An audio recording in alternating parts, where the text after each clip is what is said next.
Hi everybody, pleased to tell you that today I have César Sá with me, and he is from Portugal, and he's a physiotherapist who specialises in aquatics. So César's got a very interesting journey.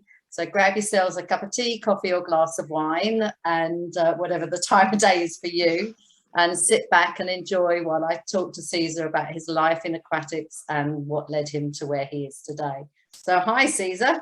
Hello.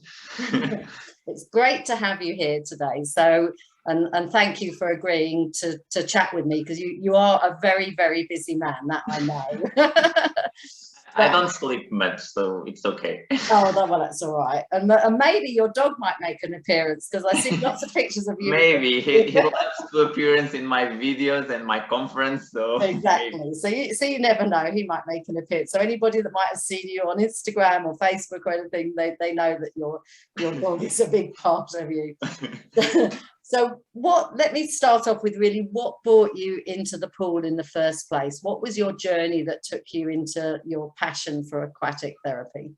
Well, it was very funny because I finished my degree in physiotherapy in 2006, and I had a share in the university of aquatic physiotherapy. And I love my teacher, and it was an area that I didn't quite think that I will work at that time, because I was much more in sports and musculoskeletal.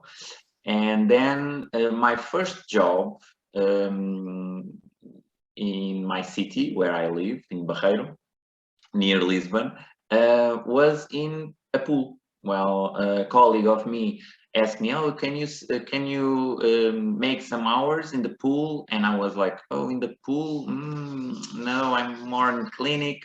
Oh, so I went and I love it. It's like a big passion that I started, and I worked mostly in classes, giving classes to elderly people, more about balance, risk of falls. So it was in a community pool. So it was a very nice, because we can talk and we can work with a lot of people, and it was very gratifying for me, and that's where I started to grow in my specialty in aquatic physiotherapy in 2006. Yeah. Excellent. So you started off with doing group exercise, really, so the community stuff, because falls is, fall prevention and balance is, I think, sort of our bread and butter really in the aquatic world and everything. Yeah. And then you went on to doing the one-to-one, the hands-on stuff, did you? Yeah, well, I started to grow in my practice and doing some courses here in Portugal with my teacher that she is the president of the interest group of aquatic here in Portugal. So we did a lot of courses, one-to-one, because it was an area that I would like to work more.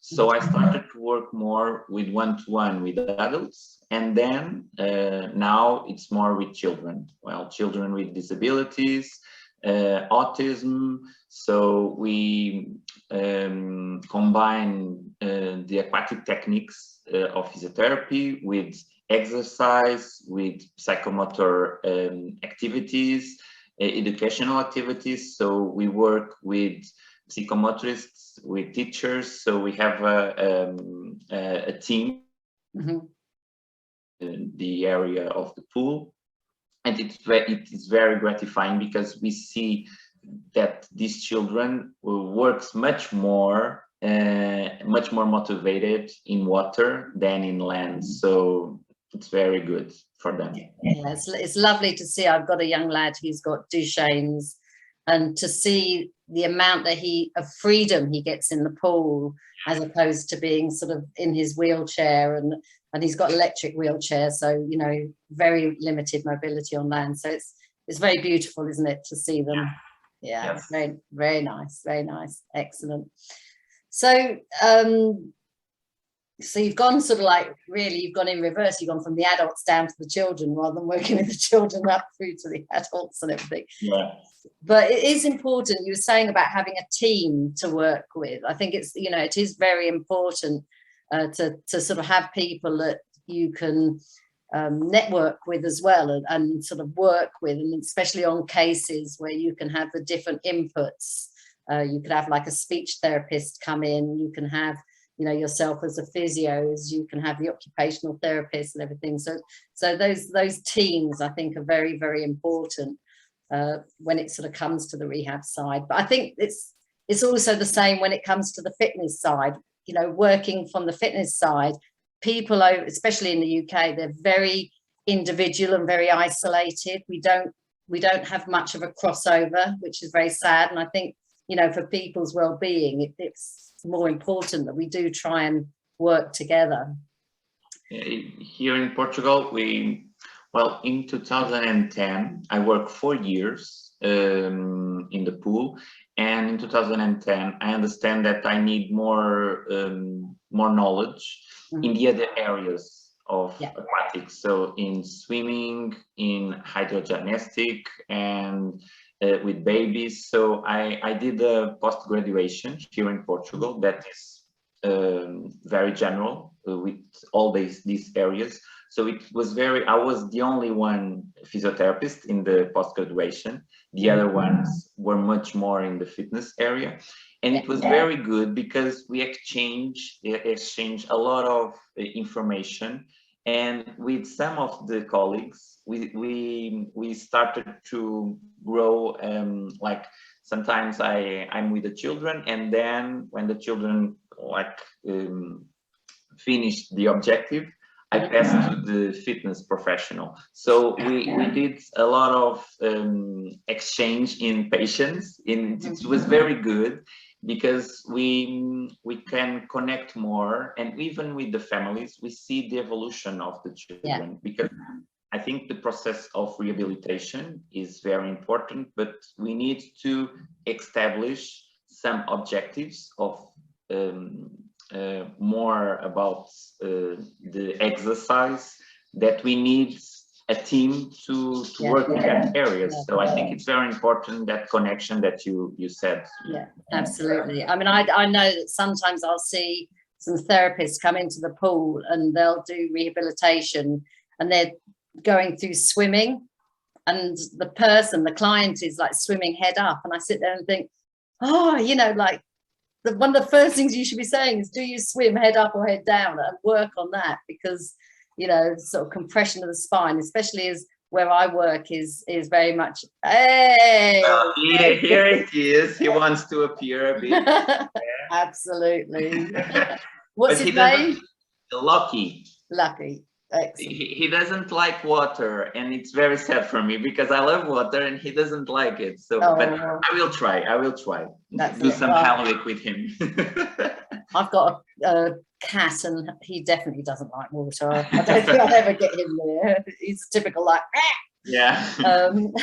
but no. So you know, I think it would be so lovely to get that combination, because the skills of people that teach swimming, they understand the water, and they definitely understand about buoyancy and body placement and everything. So if we can sort of like encompass their knowledge as well, it would be, I think, phenomenal. It would be so good for the industry.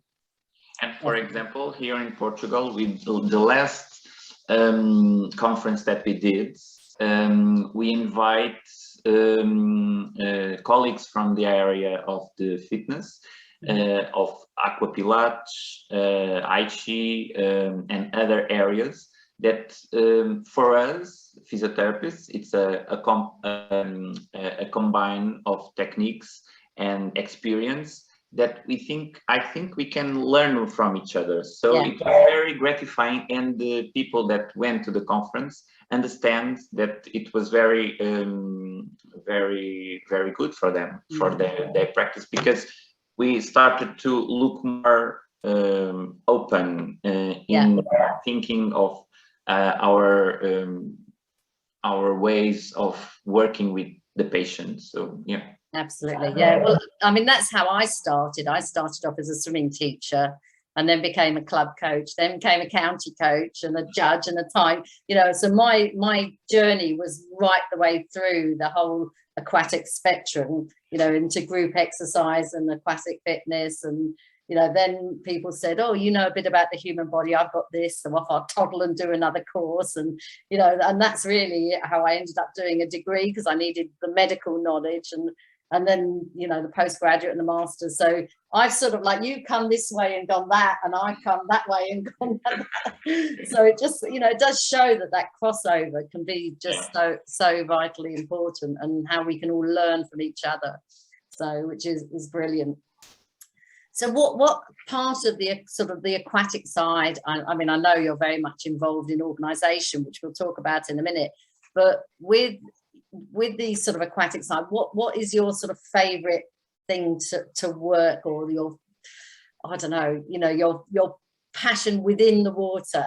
Is it the sort of the techniques, the neurological aspect, the musculoskeletal aspect? What sort of? I think in the areas that I work, I love to work in classes. I love to give classes, because the interaction, the communication, to bring some joy to the elderly people that needs, because much of them are isolated, and that hour that are in the pool, it's the hour that they can be with the other people, and they can be a bit better, or a little better, because they enjoy the water and the pain is out. So I love to see the smile in their faces in that hour that I'm working with them. And the interaction, for me, it's very gratifying, because I can see that I can help them in bringing some joy and some better quality of life in that time. So I think it's my favorite.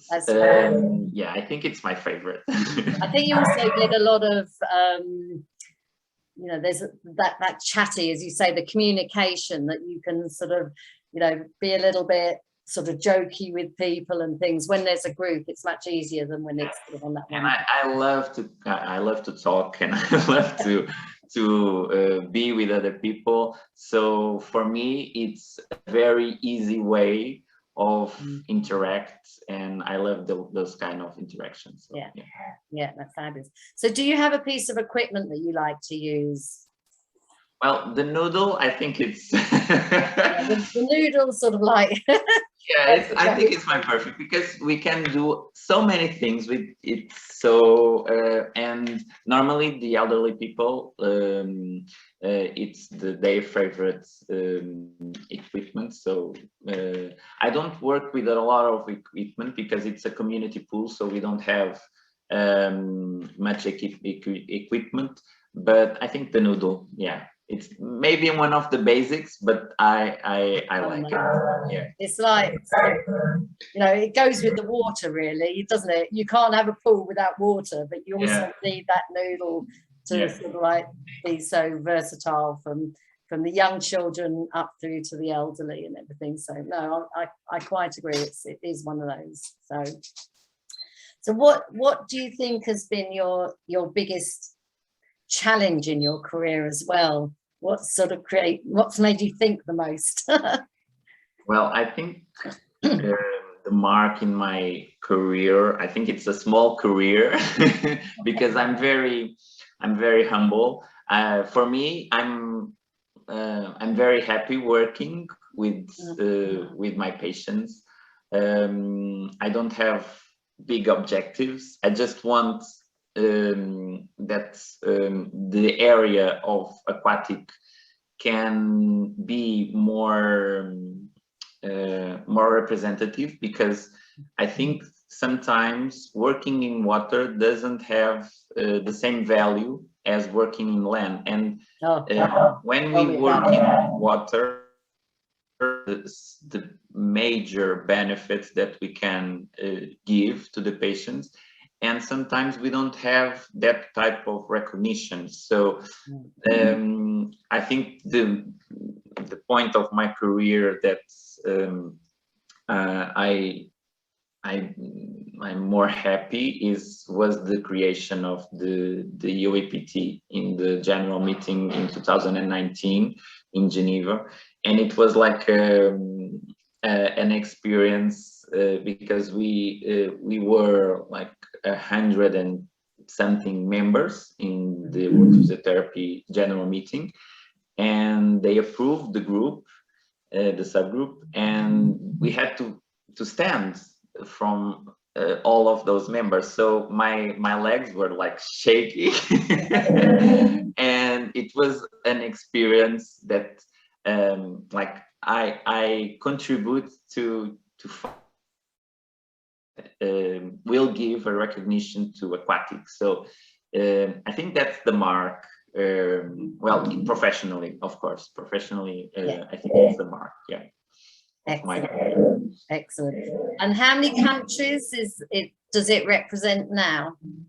Well, we started with 11. It was 11 founders, and in these 2 years of growing, because we are very small in time, but we have a very good number of representative members. We have 19 now.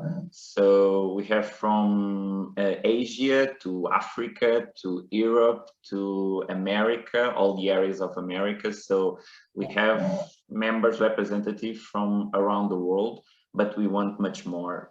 How many we have, much more we can learn, and we can understand how is the reality of in this area of aquatic physiotherapy, but in the area of aquatic, because in some countries, for example, in Portugal, we don't have a lot of assistance in the pool, and in other countries we have it, and we have sometimes the physiotherapy has the same course as other type of professional.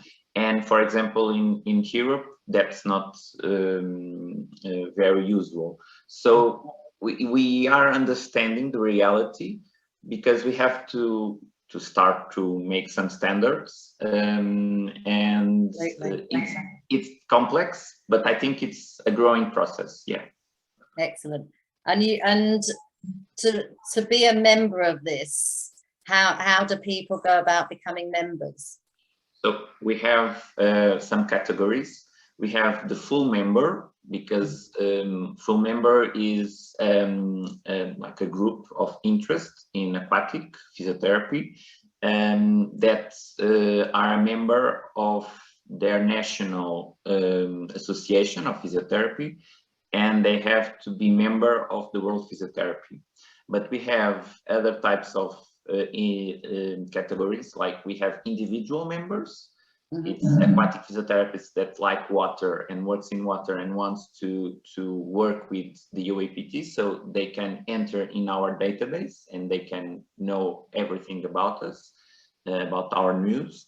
And we have working groups, and in the working groups we can have not only aquatic physiotherapists, we can have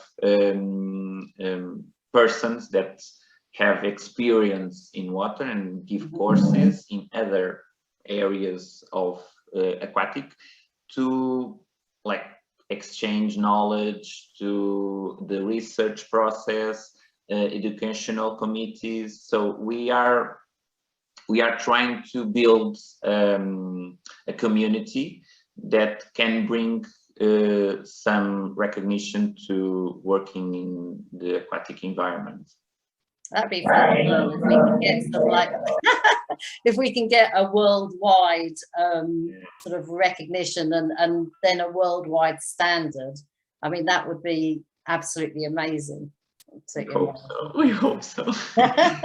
You're still young, you've got plenty of time. Well, I have more 2 years being president, so let me see. Yeah, no, you'll still be involved. Definitely.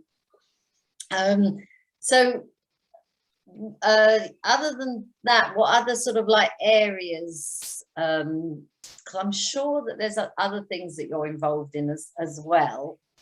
So tell me some of the other things that you're involved in.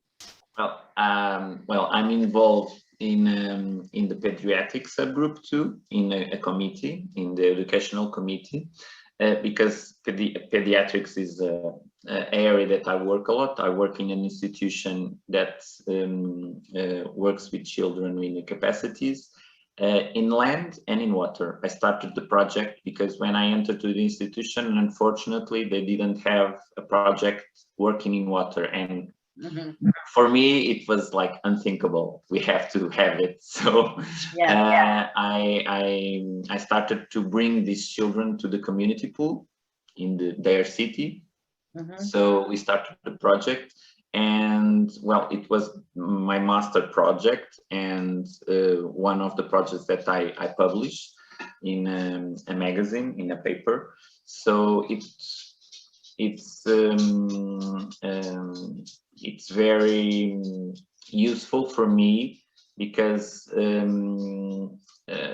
the experience that I have in both sides, in land and in water, I think it brings much more evolution to the rehabilitation of these children. I work too in the board of my association in Portugal, and I'm starting to like having my own space. I'm coordinating a club that works not in water for now, but I have the project of working in water too, but working with the fitness area. We have like a club that has the PTs, the personal trainers, and we have the physiotherapists, the psychological, the speech therapist, the osteopathy. So we work with our patients and that wants to make exercise, and when we adapt, but we work together. So we work as a team, and we have, like, in this COVID time of pandemic, the clubs here in Portugal decreased a lot of their members, and we were one of the clubs that evolved. Like we grow a lot in numbers, so people want more health and wants more exercise combined with the health areas. So I think it's the future. For me, I think the future. That sounds to me like there's a book and a DVD there somewhere as well, or at least some online learning. Because I mean, you know, when you were saying about that, I thought that I started off in this career in 1994 and started working in the water then. And I'm sort of thinking about with the children, and I've worked now for 20 years in a pool that's attached to a hospital. It's not like a hydrotherapy pool per se, it's still a 25-meter pool. But, you know, we see mainly the children having swimming lessons. And that's sort of, you know, there's so much they can diversify in that. And I just think, you know, from what you were saying with your program, it'd be so lovely to see that as something that could be rolled out really across the world. You know, so, yeah, come on, get going on that one as well. we have a lot of dreams, and I'm a dreamer, so, and I'm very persistent, so I hope I can manage some of my dreams. yeah, I think that would be really quite phenomenal, actually. I really do, because, you know, we have that sort of especially with the way the lessons are done over here, you have at the end of a swimming lesson they have the 5 minutes of contrast activity. So being able to sort of incorporate some of that and some of what you do would be pretty good on everybody, from the able-bodied to the children that are sort of physically challenged or something. And where I am, I think partly the nature of where it is, because it's attached and linked to a hospital. The children, they'll only do one-to-ones with children that have a disability.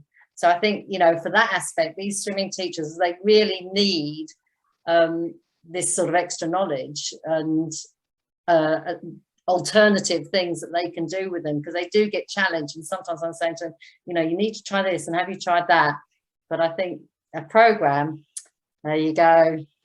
I'll be there. I'll be getting you over. Okay, deal. That's it. Sign you up straight away. So I think you covered some of the sort of things that you've done during lockdown, in the fact that you have been working and that your children's product's been growing and developing, and you've obviously spent a lot of time on your committees and everything else. What have you done any specific programs? Have you created any new programs over this 18 months, I think is what I'm trying to say. So we understand that, for example, here in Portugal, the pools closed when we were in the times that everything's closed. Yeah. So and when it opens with a lot of restrictions.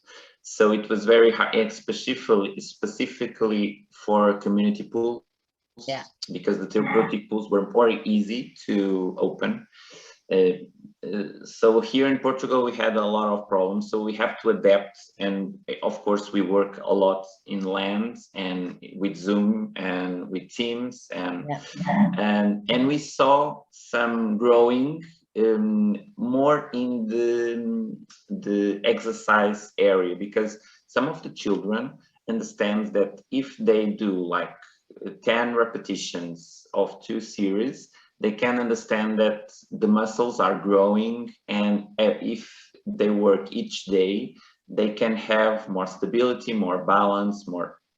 So it was good for the knowledge and to work with coordination and work with the perception of their body and the growing of the muscles. So it was nice, because when I put them in the pool again in April, May, and I understand that, of course, we lost some of the competence that we had in the months that we were locked down, but they had much more concentration and much more capacity to listen to me and to understand what they have to do. So it was a very good learning process, because I understand that it was a good time for them to stop, to be at home, to work with the parents. It was a working process, working with the parents, and sometimes it was more hard to work with the parents than with the children, because the dynamics was very complicated, because parents were working, children were having the classes online, so it was a process.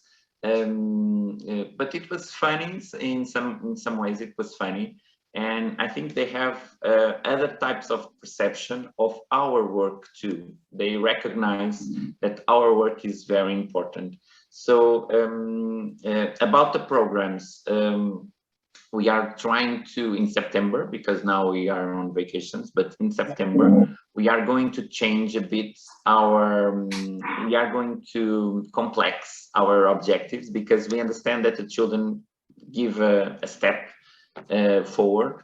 And we are trying to bring more the fitness and the exercise adapt to these children, because it's important for them to feel that they are doing the other things that the children from the same age are doing too, like gymnastic, swimming, or basketball or football. So we have to try to adapt the working that we have for these activities. And but I don't have.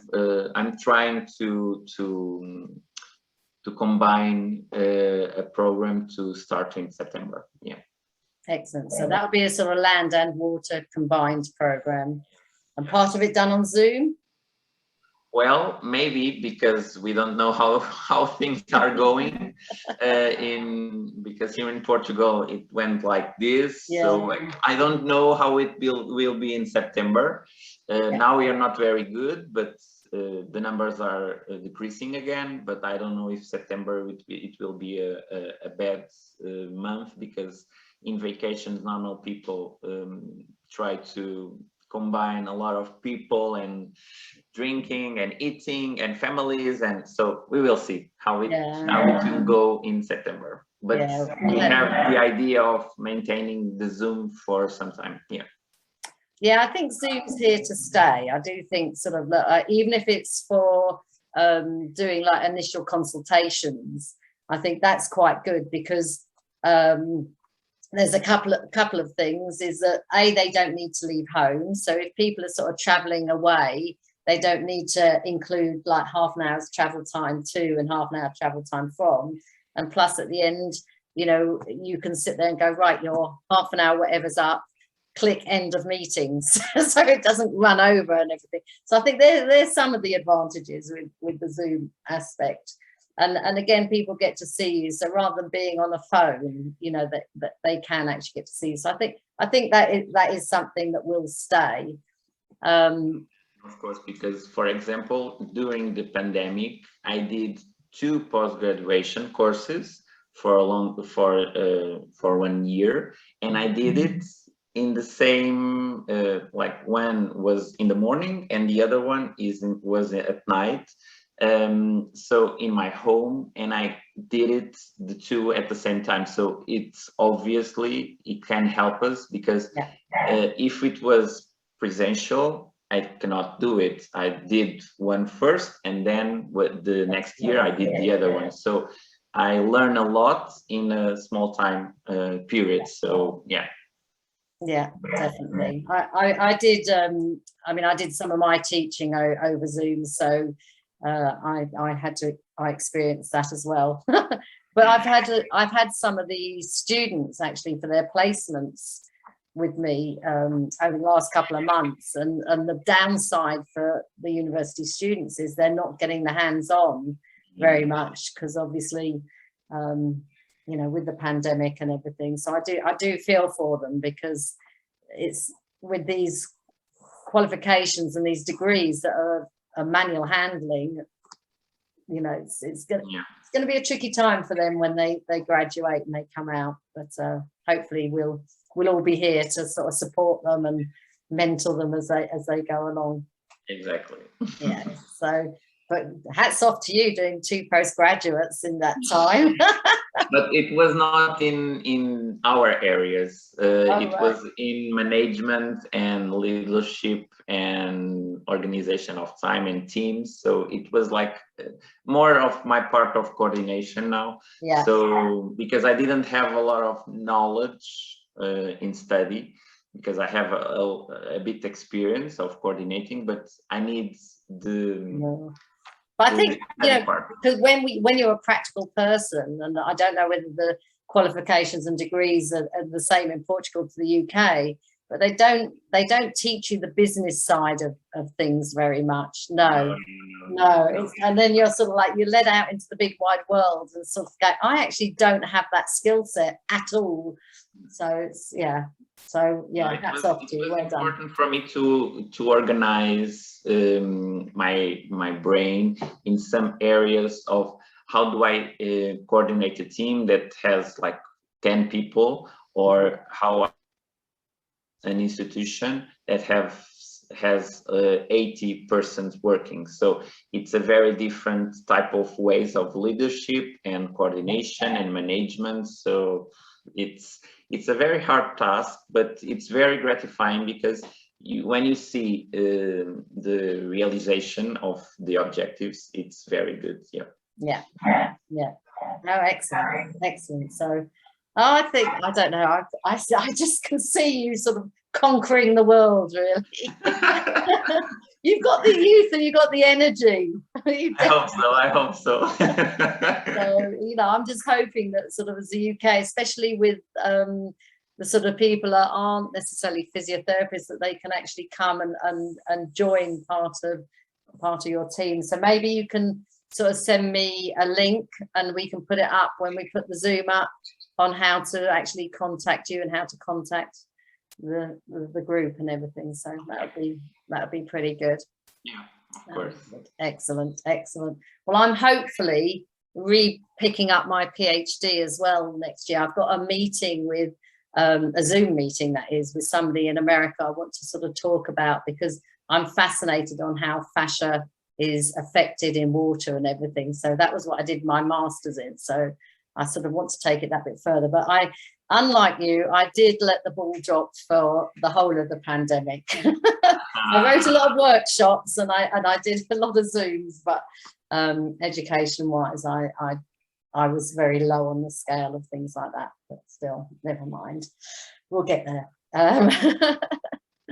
So what's your next goal? Where are you going next? Next goal, I think it's trying to build the guidelines, some guidelines of the OEPT about education and the basic educational competences, the good practice of the aquatic physiotherapist, and trying to build a community. We are doing it, but try to be a more broad community. To have the experience and the exchange of knowledge and the connection, because sometimes I understand that we work alone and we don't have sometimes, or sometimes we have colleagues that don't like to share, and between countries, I understand that it's different. We don't have afraid of exchanging knowledge. We want to learn. Yeah. So it's a very good process to every time that I travel to a country and in a professional way, or going to the WCPT congresses, it was very gratifying for me. And when I came to Portugal, I'm so much more empowered and motivated that every time I came, I changed a bit my practice. Yes. So it's I think it's good because we reflect, we think more, we had doubts, we exchange doubts with some colleagues, and we can grow more like that, not working alone or doing our research and don't publish, or we have to show to the world what we are doing. If we show to the world what we are doing and the connection that we have with other colleagues from other areas, we will grow. So we will grow the power of aquatic. So yeah, absolutely. I mean, it's unfortunately, even in the fitness world, it's always seen as the poor relative. So, you know, I think you're right. If we can sort of like unite globally, then it will become a force to be reckoned with, because we can move forwards globally. But if, you know, as you say, people sort of very individual, and the physios stay there and then the fitness side stay there, and never the twain shall meet, that's when we don't develop and everything. So I'm like you, I love to travel, I love to go abroad, I love to sort of like do the courses and everything. I'm, you know, over in America every year. I went to the ice bath and things like that. So very, very much. And I sort of follow people on Facebook, and I get very, very, very jealous when they're somewhere that I haven't heard about or something. Yes, I haven't heard about that. Terrible, isn't it? Terrible, terrible. But never mind. So what would be your advice to someone then? If so, you've got somebody who they've just finished their degree or their master's, they're sort of fairly freshly coming into the industry. What would be your sort of like your pearl of wisdom for them? Well, for me, it helped me a lot trying to connect with groups of my country. Even I'm in the board of the aquatic physiotherapy group, but I started to connect with other types of groups of aquatics. We have in Portugal an aquatic fitness group, actually 2 aquatic fitness groups. that are very related to Brazilian group too, in the fitness. So, and Brazil is very strong in the aquatic fitness area. They produce a lot of things, and they have a lot of companies that have that areas. And so I learned, and I went to some conference in the fitness area, talking about the benefits of working with this connection of the health and the exercise. So I think my advice is to connect with these groups, because that people that are in the group more time can bring us a reality, and can bring us people that we can connect, and we can learn, and we can make like an observation for some days of their practice. So I started like that. So I think my advice is, for me, it went well. So I think it's the best way. Yeah, I think finding someone that can sort of mentor you, and that is willing to share and say, go and meet these people, go and do this, go and do that, is vital, really vital. Yeah, because the opportunities, even the opportunity of new work, can appear, because they see that your mentor is that person, so you're well prepared, so they can ask you to work in this place. So I think it's a very good way of starting. Absolutely. So what else, I mean, if for somebody to start and start learning in the water, what I always start with, that, like the physiology of immersion, and saying to people that you need to understand the physics and everything else. Do you agree, or do you think there's something else that goes alongside that would be something that you think that they need to learn? I think that's the basic is that, because you have to understand how the water works first, because it's a different environment. So sometimes we work in land, and we don't use the land environment as well. So we have to understand how the environment works, and then we have to apply that environment to the patient. So I think I agree totally with you. I think that's the main point that you have to understand, because it's not putting our patient in the water. We have to understand the effects in that patient of the physiology of the immersion, the bouncy, all of that issues have to be like present in our head. It's not visible, but it's like the patient enters in the water and we are seeing everything. So I think it's important that, Absolutely. Good. Because that's sort of the thing that I say to people. That's once you've got that, you can work from there. But without having that basic knowledge, you're sort of on a hiding to nothing, really. So I think we've chatted about most things, and most things to do with you. But what do you have any funny stories that you can tell us? Anything that's happened to you in your aquatic life? Well, the funny stories that I have in my aquatic life, let me see. Well, I have a lot of moments, but mostly the most funny moments that I have is giving courses with my colleagues to students or to physiotherapists that want to work in water. And it's very funny, because normally we do like the basic course is 3 days here in Portugal. And normally we do a dinner in the second to the third day, the dinner with the students. So normally we went, now it's not possible, but we do the dinner, and then we go to a club and dancing, and sometimes we work in the dancing floor with some techniques that we use in the basic course. So it's very funny. So it was one time we went to a city that we didn't know everything, and one of the students said to us, "Oh, we will go to this club." And we went to the club, and it was a very bad club, very bad.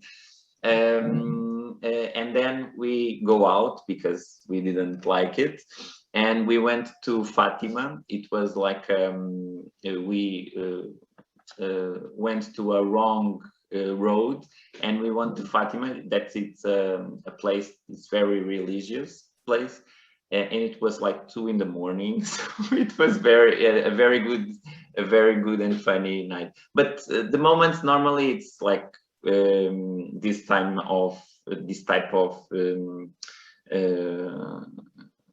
courses and the connection that we made with the students. It's very fun. Yes, fabulous. Yeah, I love that connection as well.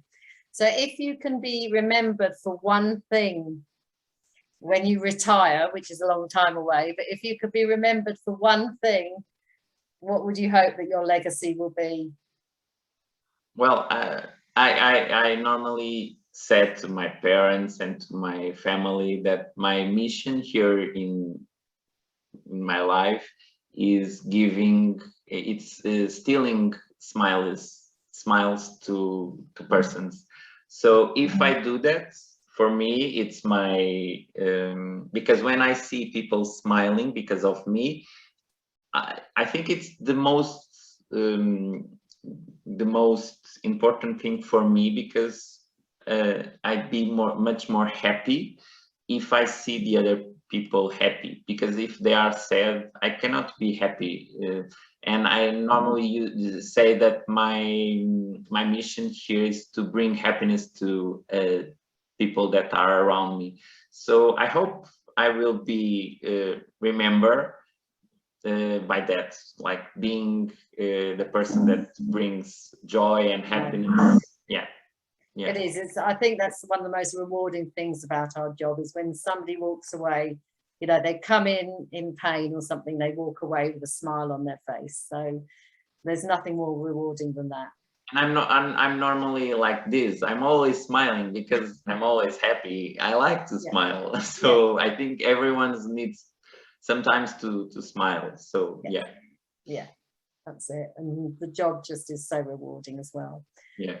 So I think we've pretty much exhausted your career. But it was a great talk, Lynda. Thank you so much. Thank you. Well, I love to talk with you. Thank you. Well, hopefully we could do some more, and hopefully we can sort of be involved in something and bring something together. So it would be fabulous. But if you can sort of send us a way of getting involved with the UAPT, that'd be fabulous. So for the people that sort of watch this, you know, if they're interested or they want to sort of look you up, or they can always follow you on Instagram as well and see what you're up to, or Facebook or something.